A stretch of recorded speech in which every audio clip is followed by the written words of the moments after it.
But I have prayed for thee, that thy faith fail not, and when thou art converted, strengthen thy brethren. Luke chapter 22, verse 32.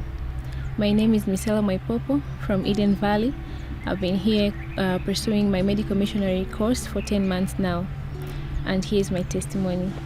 I've been at Eden Valley for 10 months, and it was only a few weeks ago when the Lord spoke to me and showed me something that I hadn't realized for all these months, and that was the lack of the desire for the salvation of souls, which is the heart of medical missionary work. And he took me to the book of Ephesians chapter 6 verse 12 and verse 15. It says, "For we wrestle not against flesh and blood, but against principalities, against powers, against rulers of the darkness of this world, against spiritual wickedness in high places. Wherefore take unto you the whole armor of God, that you may be able to withstand in the evil day, and having done all, to stand." And he goes on to mention the weapons for the Christian warfare. And as I reached verse 15, he mentions the third weapon, which is, he says in verse 15, "And your feet shod with the preparation of the gospel of peace." And as I read this verse, I realized this weapon was a weapon of soul winning and evangelism. It is a weapon that I hadn't really taken into consideration for all this time. I didn't have the desire for the salvation of souls. I didn't enjoy soul winning. So as I read this, I realized I've been going to war without this weapon, and I'm not able to win this war while I leave this weapon behind. And as he spoke to me, he also took me to the book of Romans chapter 10 verse 15, which says, "And how shall they preach except they be sent? As it is written, how beautiful are the feet of them that preach the gospel of peace, and bring glad tidings of good things." Here Paul quotes Isaiah chapter 52 verse 7, which reads, "How beautiful upon the mountains are the feet of him that bringeth good tidings, that publisheth peace, and bringeth good tidings of good, that publisheth salvation, that saith unto Zion, thy God reigneth."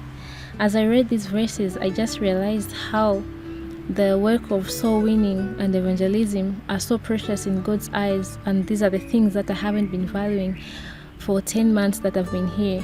I've been pursuing a medical missionary course, but without the heart of it, which is the desire for the salvation of souls. This is what Jesus had when he was on earth. This is what he did. He desired the salvation of souls, and this is what he wants us as medical missionaries to have, and I lacked it. As I pondered on these things, I really agonized with God in prayer, because I realized I have been wounding him, because I have been centered on self. I was okay with my salvation. I just focused on my salvation. As long as I'm saved, then life goes on. Whether others are saved or not, that was less of my business. And I realized this is something that has been wrong in the eyes of God as a medical missionary. And I conversed with Lord, and I spoke to him, and I say, "Lord, how can I do your work without the heart of it? How can I do your work without the desire for soul winning, without the desire for the salvation of souls?" So I prayed, and I asked him to grant me this desire, the desire that Christ had, to be able to see every person as a candidate of heaven, and to be God's hands in working with people to draw them closer to Christ. But even as I thought about the sanctuary, I realized in the holy place there are 3 different furniture, and ever since I was baptized, I've been focusing on the 2 and leaving out the other one. I've been focusing on the table of shewbread, which is Bible study, Bible reading, and the altar of incense, which is prayer, but totally forgetting about the 3rd furniture, which is the golden candlesticks, the 7 branched candlesticks, which represent us being the light of the world, according to Matthew chapter 5 verse 14.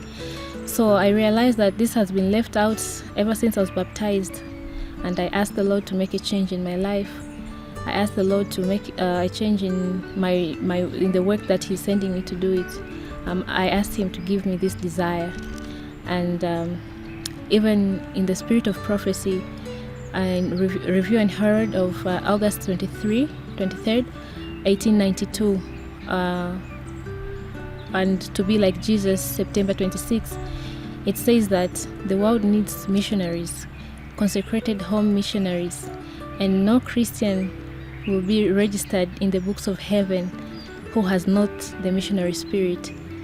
And this has made me to think even more about the work that is ahead of me, and I'm asking and praying that may the Lord plant a seed in me, a seed that will awaken the desire for the salvation of souls, the desire for evangelism and soul winning.